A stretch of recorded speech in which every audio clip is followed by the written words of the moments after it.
Okay, today we speak with Christophe Guibert, professor in sociology at University in Angers, to have more information about coastal tourism.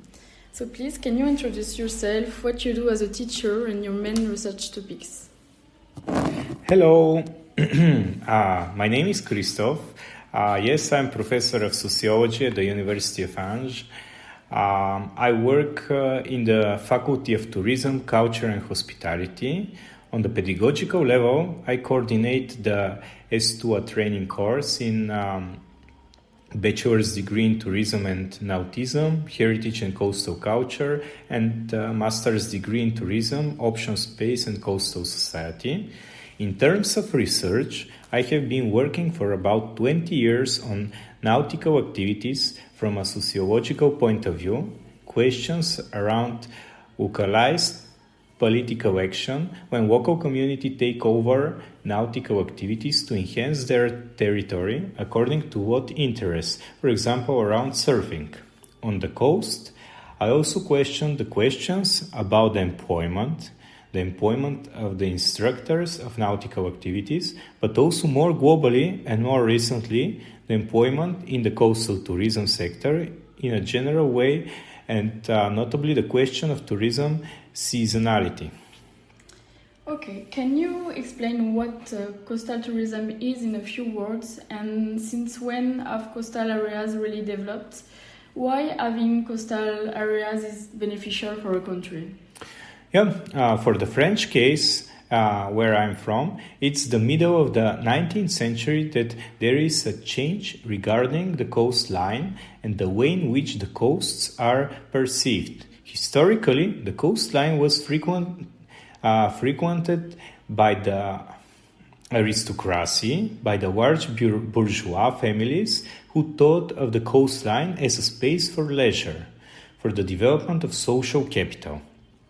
This is where the first seaside resorts developed, which are now perceived as posh destinations. For example, Biarritz, Arcachon, de Villeux, Dinard. But progressively, socially and by legal frameworks that free up working time and allow more vacations, there will be a progressive massifications of access to the coast, perceived as a place for vacation and leisure. Thinking of the beach as a leisure space is a historical social construction that makes French society progressively see the beach as a leisure space. This doesn't mean that everyone goes to the beach and that everyone likes going to the beach. The development of coastal tourist destinations has been done in a very structuring manner, either on the initiative of local communities or entrepreneurs, particularly in the real estate sector, construction of hotels, campgrounds, housing developments, and other, or on the initiative of public authorities, particularly the state, with national and regional plans that have helped to facilitate coastal development. There is a whole legal framework that makes it impossible to do just anything in France on the coast. There is the coast law. There are very dense and varied protection zones to protect the coastline. We observe a contemporary frequentation of the coastline, quite dense, nevertheless regulated in particular by an economic dimension. The coast in certain seaside resorts explains the setting aside of certain social categories. I mentioned the legal framework, which means that one cannot access all the places, certain places are protected, one cannot build on a certain portions of the coastline. Okay, nice. Coastal areas are often praised, coveted by tourists. What are the reasons, in your opinion? So there is a relationship that is perceived as a positive with regard to the coastline, the sea, the ocean, the landscapes, the sun, the beach. There is whole imaginary perceived in a positive way. Spontaneously, When we say to ourselves, where will we go on a vacation this summer, the beach is among the most popular destinations statistically. Even if we hear since the COVID recently more and more tourists wanting to turn to a green tourism, wanting to get out of mass tourism, go off the beaten track, return to nature in the countryside.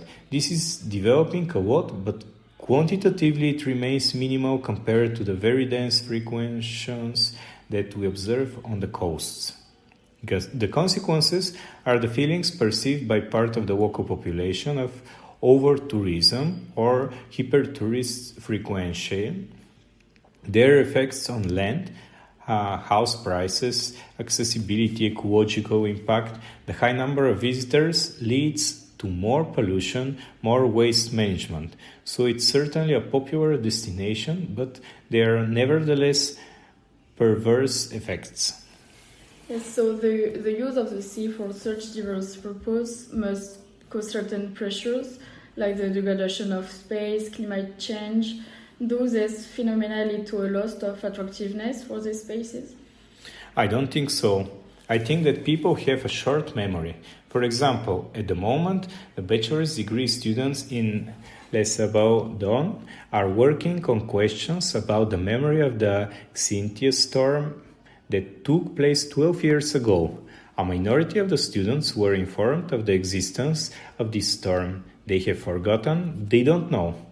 We are not interested in these questions, which are very technical, for example, on erosion, the risk of marine submersion.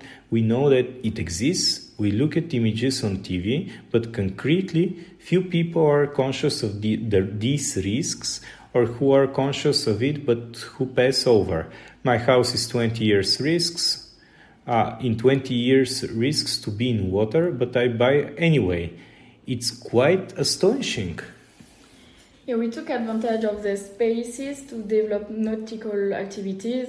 There is a diversification of activities, and the coasts are now a place of leisure. I know that you have done research on surfing. Can you tell me more about it? Yeah, sure. Surfing appeared in Biarritz in the middle of the 1950s thanks to an American film director. He saw waves during a stay in the city and wanted to bring a surfboard back to Biarritz on his future visits. There is a first contract with the young male bourgeois living in Biarritz or rich Parisian vacationers. They are the ones who see an interest in surfing, whereas the neighboring towns do not have this positive perception of surfing as a leisure activity. It's an initially bourgeois activity which developed in the years of the 1970s and 1980s with the competitions, the massification of the practicing, the creation of French Federation, and gradually in the years of the 1980s and 1990s, the professional competitions make this activity visible in particular in Aquitaine, and it becomes a tool of territorial marketing. Some municipalities are taking advantage of surfing to enhance their territory and thus attract tourists. Surfing is now perceived as a legitimate activity with very important economic impacts. The surfing actors speak of the COVID effect. There is multiplications of the practicing, and now on all the French beaches, as soon as there is little wave, there are surfers. Okay, so in this case, are there any regulations to control the development of tourism in this water sport? To be a surfing instructor, you absolutely have to be a state graduate. The regulation is done at the level of the number of graduates each year. Afterwards, there is the sharing of beach and coastline use zones, notably by local authorities and town halls, who have the power of police, and it's they who can say which is the bathing zone on a beach, the surfing zone, the kite surfing, etc. So the regulations are made by the local authorities who can select places. But the town halls also decide how many surf schools they can set up. And other municipalities also regulate the number of instructors per school to avoid too much activity on the beaches, which can happen sometimes, especially on the beaches of the Landes. What do you think would attract young people to work in this field? Do you know the current job opportunities and the salaries in Europe? Employment on the coast is represented by all types of accommodation, hotels, open air hotels, gigs. On the French, Spanish, Italian, and Greek coasts, there is very high density of offers, so finding a job in these professions is easy. Nevertheless, there are constraints linked to the profession which have resulted, especially this summer, in a shortage of manpower. Many hotels and restaurants were unable to open because they couldn't find sufficient skilled workers. There are many jobs around the supervision of nautical activities, animation. There are also many jobs in the surfing and sailing schools that are not related to supervision, for example, reception, communication, clean of equipment. There are also jobs around the surveillance of the beaches, where there is also a lot of hiring. Here too, a specific diploma is required. The concern, especially in France, mainly on the Atlantic coast, is the question of tourist seasonality. The peak season is July and August, and in winter the number of visitors is relatively low. So there are no more jobs. There is less need in terms of manpower because there are no tourists and therefore there is less job offer. So these jobs are very strongly linked to tourist seasonality and therefore to more or less short work contracts. So when you are young, you can spend a summer season on the beach and a winter season in the mountains, or you can work abroad. But when you get older and you want to stabilize yourself, to start a family, it becomes more complicated because you can't work typical hours. Stabilizing your family is not always compatible with certain jobs in tourism, especially seasonal jobs. Salaries are very variable because in the hotel restaurant industry, the tip system can sometimes increase the salary level. Otherwise, there are collective agreements that make certain salary levels correspond to certain types of jobs. But last year, precisely because of the shortage, job seekers are in a strong position and can negotiate a salary with the employer, who is sometimes obliged to accept if he wants to maintain his activity.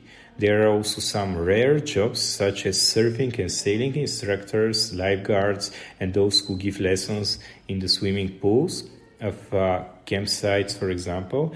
It is necessary to have a certain level of qualification, and there the levels of remuneration can be much higher, from 2,000 euro to sometimes 4,000 euro per month during the high season. Okay, what are the educational opportunities for young people who want to enter this field? Is there a minimum number of studies required? Most jobs, statistically speaking, do not require a high level of education. There is no need to study to be a good bartender or waiter in a restaurant. To be a receptionist in a hotel, you need some technical skills on software offers, for example.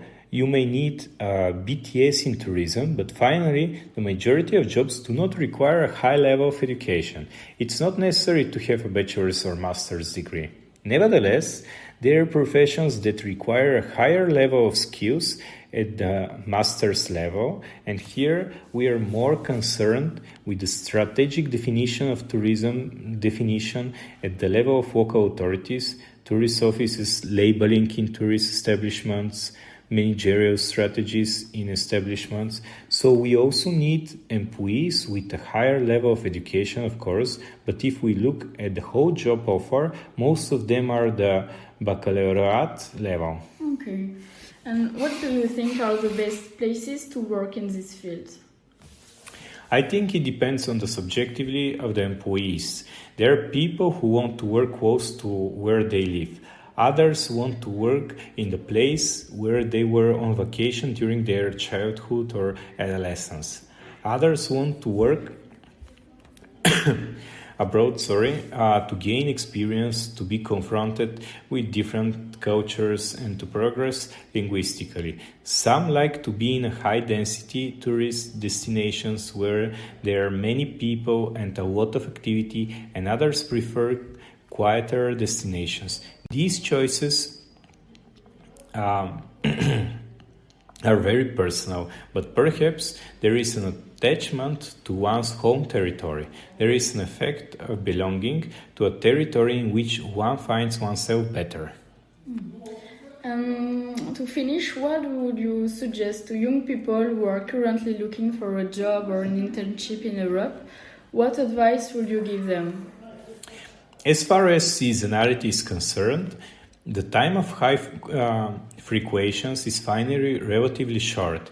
This means that during this period, you have to be very active and adaptable. You have to commit yourself professionally in a very dense way in July and August. You don't count your hours too much during these periods. At the end of the summer, there is often wear and tear, fatigue that is physically visible, but on the other hand, they don't work throughout the winter because they have managed to annualize a sufficient level of remuneration that allows them to live quite comfortably.